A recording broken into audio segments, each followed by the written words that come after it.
Hello everyone, welcome back. Today we are going to discuss about the GlideAjax.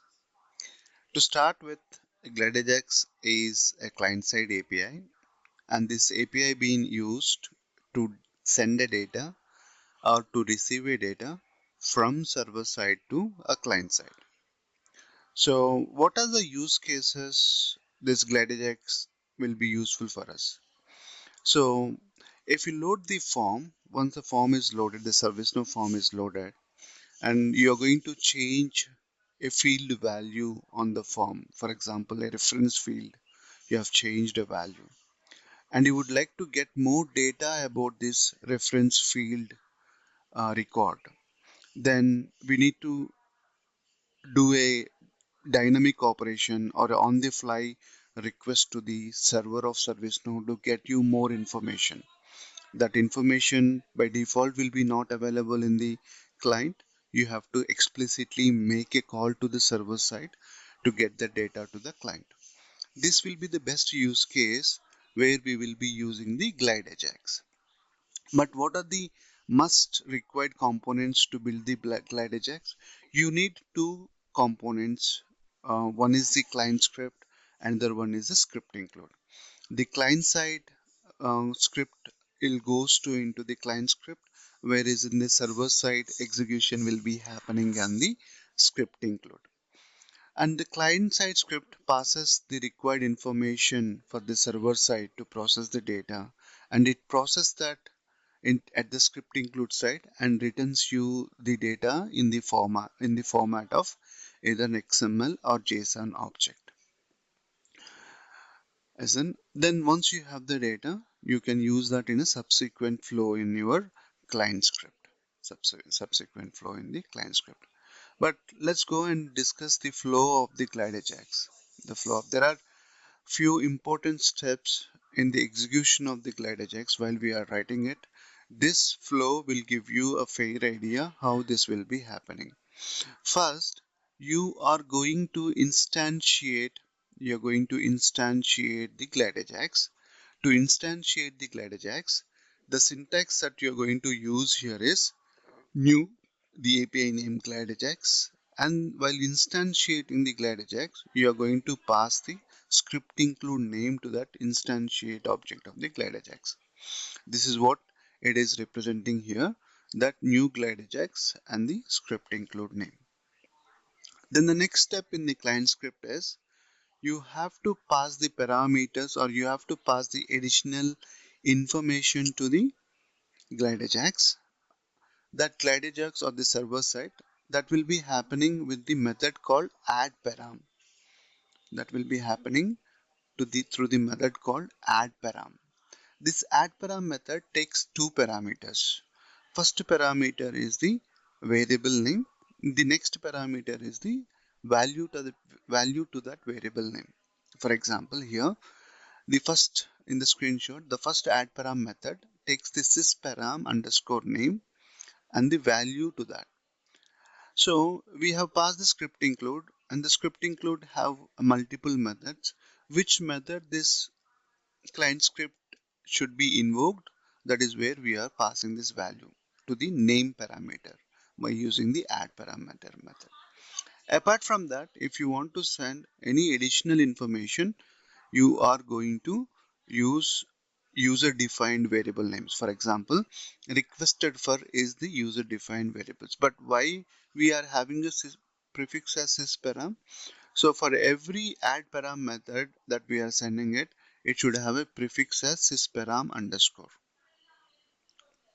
So with that, we are building a GlideAjax object. Then this request needs to be sent to the server side script include, right? Where that is happening? That is happening through a getXML method. There are few other methods as well. Since we are starting here, just understand the getXML method. This getXML method sends the GlideAjax object and requests to the server to process that request, right? So this getXML method will send a request from client side to the server side, and it also carries the GlideAjax object that it is built. The GlideAjax object here is GA. The name of it is GA. Then once you have the request sent to the client to server, then it sends a request to the server side to a script include. And the script include, it processes that request and returns the data from server to client. Returns the data from server to client. Then that data being used subsequently in the flow of the client script. In the flow of the client script. So if you look at in the high level, we are going to instantiate a GlideAjax and we will pass the script include to that. Then we are going to, if we need to send additional parameters, we are going to do that with the add parameter.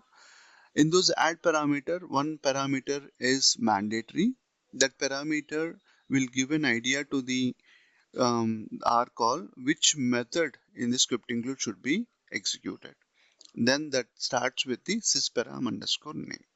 Then we have to explicitly send the request to the client, right? That is happening with the getXML. That is happening with the method called getXML. Then this request is reaches to the script include and it has processing at the script include side, and the script include will return the data to the client.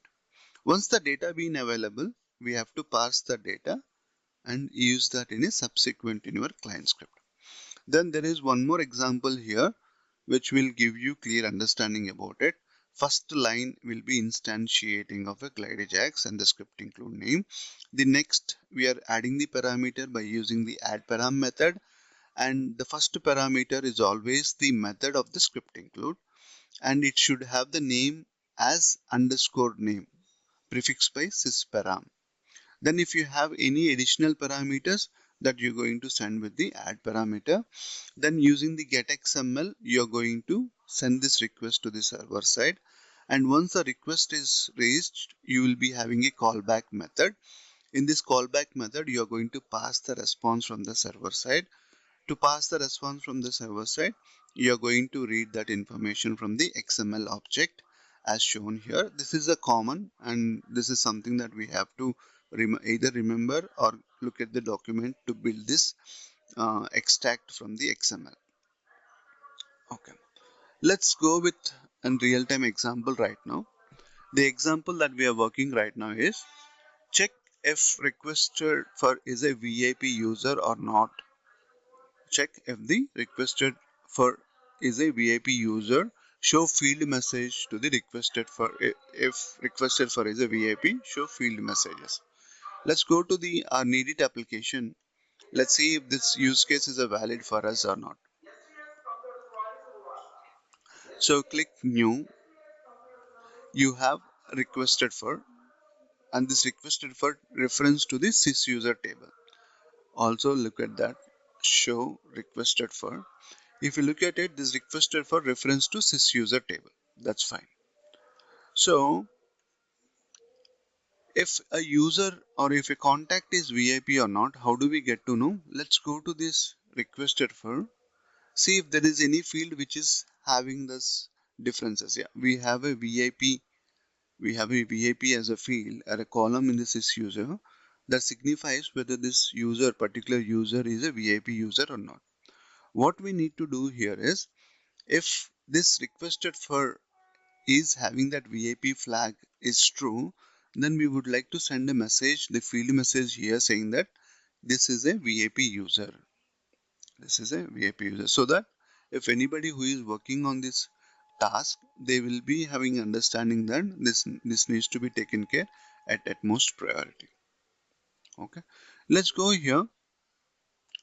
First, in this GlideAjax, we need two major components. One is the client script, another one is the script include. This client script is of, it should be executed on change of this requested for. Let's go here, create a new client script. Client script, client script. Give a meaningful name to this. Give a meaningful name this. Check if requested for is a VIP. And the table that it needs to be executed on, needed application. And it should be executed in both UI types. and this is on change. If this is on change, on which field value change this on change gets executed, that is for requested for. Let's save this. So in the GlideAjax, as per our flow, what we need to start? We first need to start the instantiating the GlideAjax. For that, we need a script include. So let's create a script include as well. Script include. So basically, we are creating our two major components. Those are client script and script include. That is need it. Give it a meaningful name. That need it utils.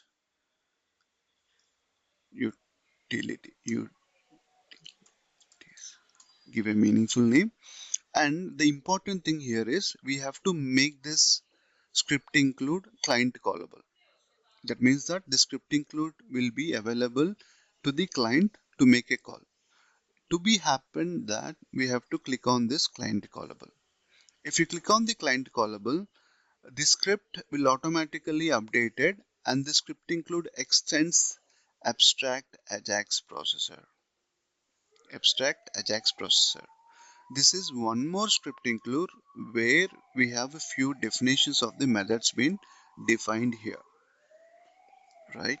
So if you look at in different way, this GlideAjax ServiceNow created a wrapper against that with all the functionalities that are available, and we are just extending that GlideAjax wrapper to our script include.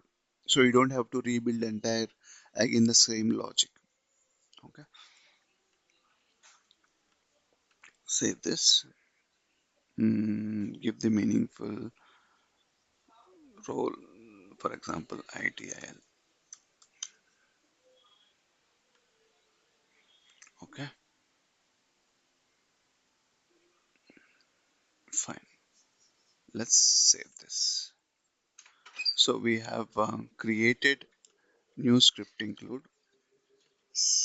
We have created a new script include, and in the script include, we are going to have a method is VIP user. This is the method that we are going to call.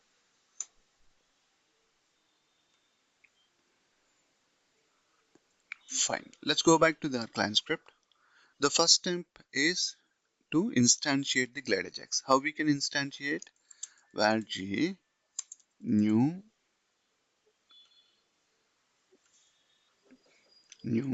GlideAjax and the script include name. Copy the API name of this script include and paste it here. So we have the GlideAjax instantiated by passing the script include. Then the first parameter we have to specify which method this GlideAjax should be called inside this script include. For that we are going to add a parameter, and this parameter will always have the prefix as sysparam,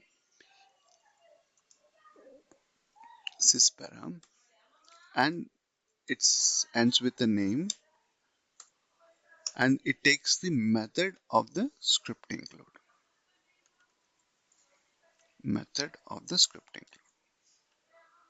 Let's go back to the document that we have just reviewed. So it takes the sysparam underscore name to specify the method to which to use from the script include. Sysparam. Let's check if our spellings are correct. Sysparam. Param.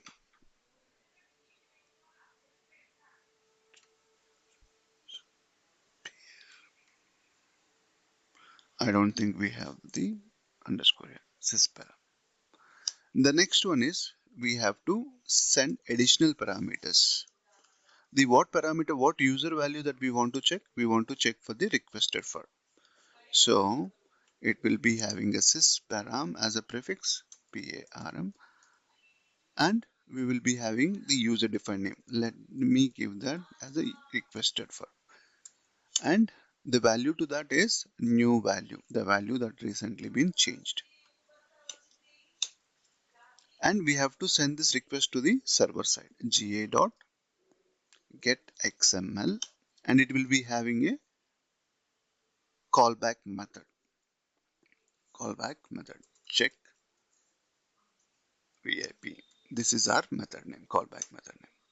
Let's save this and go back to our script include.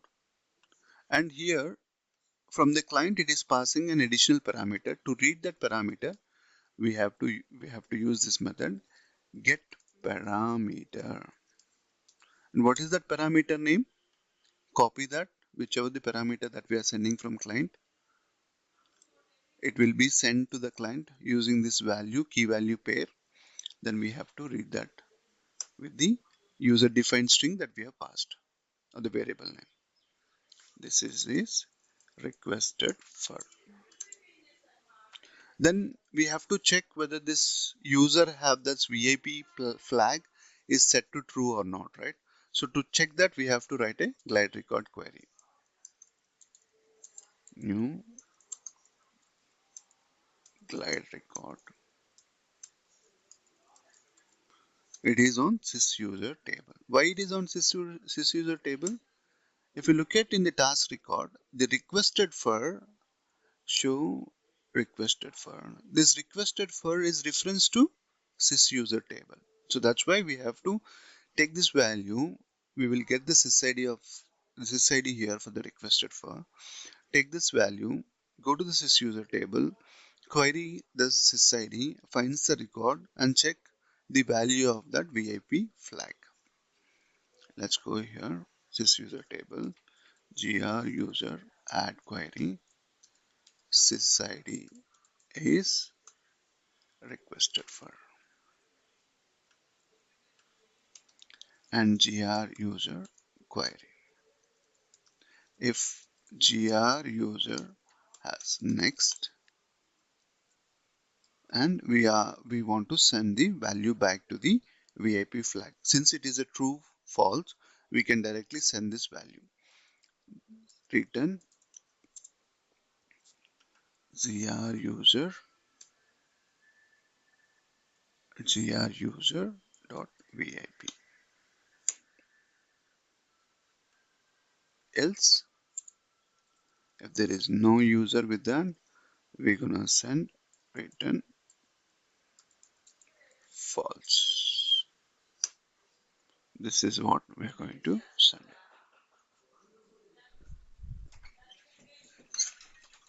Okay, let's go here, save this. So we are returning the value. Then that return value will be available to the callback method as a parameter.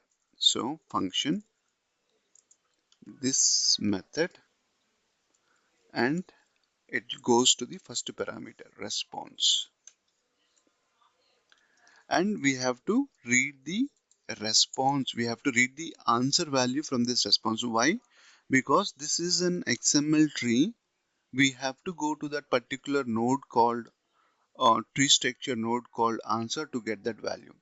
Either we can go to the documentation to understand the, let's go to the client, copy that structure. So GlideAjax.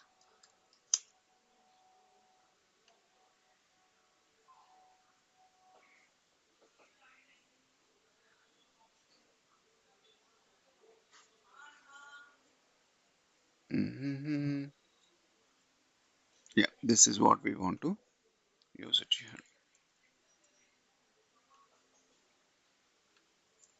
So in this return value, we have to go to this attribute called answer to get the value. Then if answer is true, then I'm going to show field message on the field name called requested for. This is a field that we want to show the message.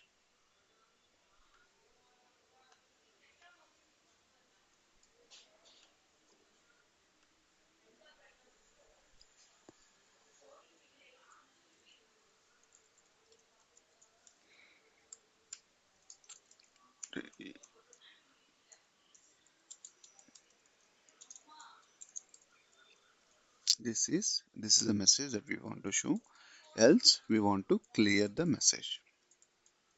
Hide field message. Hide field message, and the message here is requested for. So with that, we have completed our GlideAjax use case development. So what we have done in the client side, we instantiated GlideAjax by passing the script include name. It will be having one mandatory parameter. That name of the parameter will be the name, and it takes the method name of this GlideAjax should be invoked. And we will be adding this parameter by using the add param method. If you have additional parameters, you are going to send that with the add param. The first parameter is the variable name and the value to that. Then you send this request by using the getXML method, and this getXML method takes this request to the server side script include, and the server side script include, it processes that request and sends the data to client. And this data, the response will be available in first parameter of this callback method, and you will be processing furthermore into your logic. Let's test this whether it is working or not. I'm going to make one of the user as VIP user. Let's go here, sys user.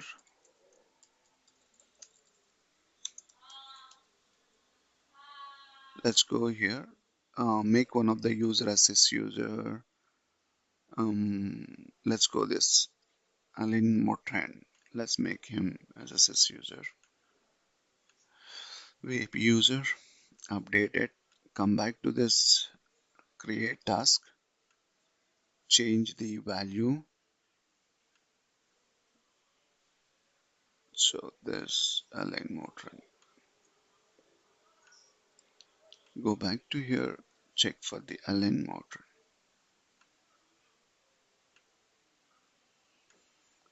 So this is not working. This is not working.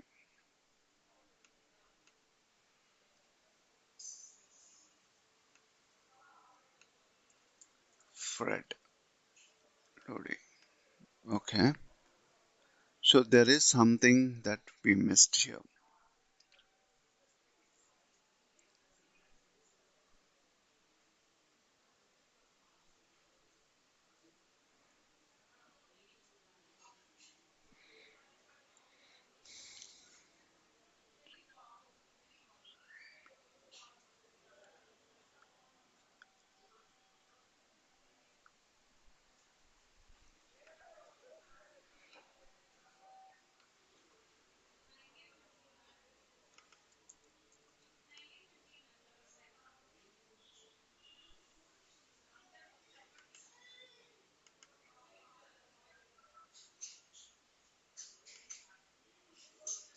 Yeah, parameter. So I think this spelling is wrong.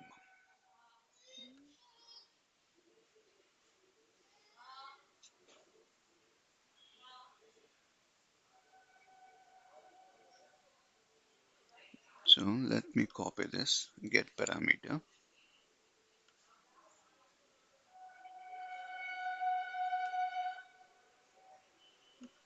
Paste it. Yeah, this spelling is wrong. Let's change this and update this. Refresh the form.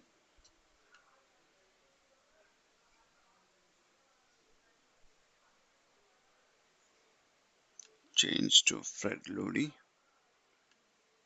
Yeah, this is working fine now. Fred Lodi also has VIP user, and also select some other user. Okay, system administrator also a VIP user. Let's say able tutor. This is also VIP user. Okay,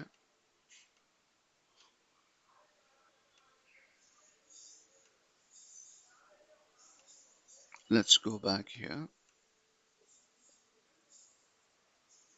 Let's go back to the client script.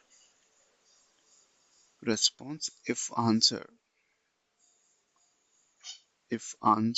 is equal to true. Let me do one more thing.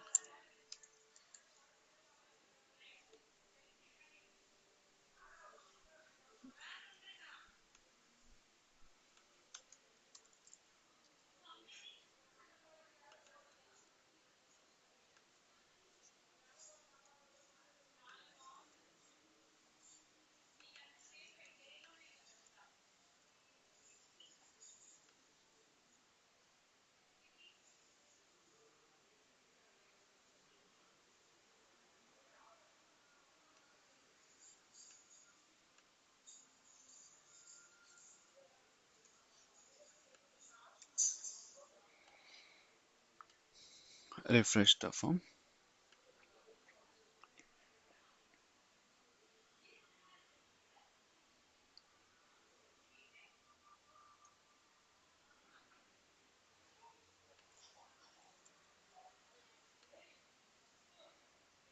False. Okay, let's go here, select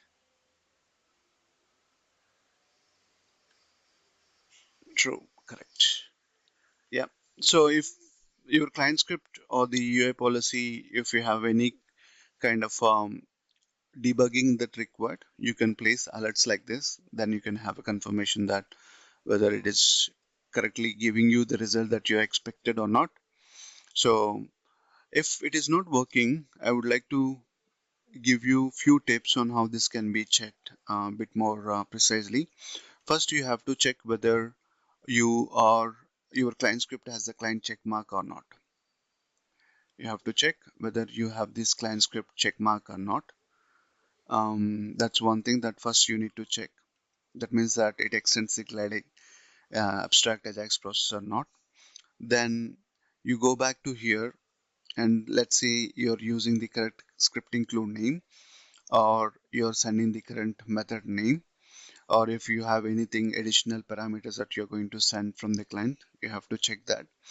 Then your client callable, are you using the correct syntax to read the value from the answer attribute? These are the basic things that you want to recheck as part of a debugging for the GlideAjax. So thanks so much. We'll connect in the next video. Thank you.